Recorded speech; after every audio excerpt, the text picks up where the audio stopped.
আসসালামু আলাইকুম বন্ধুরা, সবাই কেমন আছো? আল্লাহর রহমতে, আল্লাহর দোয়ায় আমি ভালো আছি। তোমরা কেমন আছো কমেন্টে বলবে। আজকে কোনো রেসিপি আনিনি বন্ধুরা। আজকে আমার যা রান্না হয়েছিল বন্ধুরা, অসুবিধার মধ্যে ছিলাম, রান্না করে নিয়েছি তাড়াতাড়ি, তাই তোমাদের মাঝে শেয়ার করা হয়নি। দুপুরে আমি রান্নার পরে দেখো বন্ধুরা খেতে বসে গেছি, তোমাদের মাঝে শেয়ার করছি। দেখো গরম ভাত বন্ধুরা, সালাদ দেখতে পেয়েছো, আর হয়েছে এখানে উচ্ছে আলু ভাজা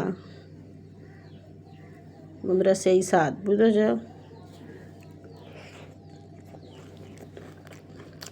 হেবি মজা বন্ধুরা। আর হয়েছে দেখো গরুর মাংস আর ডাল, ঝটপট আজ রান্না করে নিয়েছিলাম বন্ধুরা। যেটাই আমি করি বন্ধুরা তোমাদের মাঝে শেয়ার করি। ভালো লাগলে বন্ধুরা লাইক শেয়ার কমেন্ট করবে।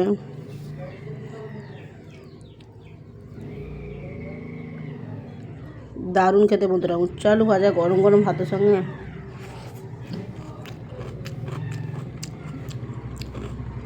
বন্ধুরা ভালো লাগলে লাইক শেয়ার কমেন্ট করবে। আল্লাহ হাফেজ।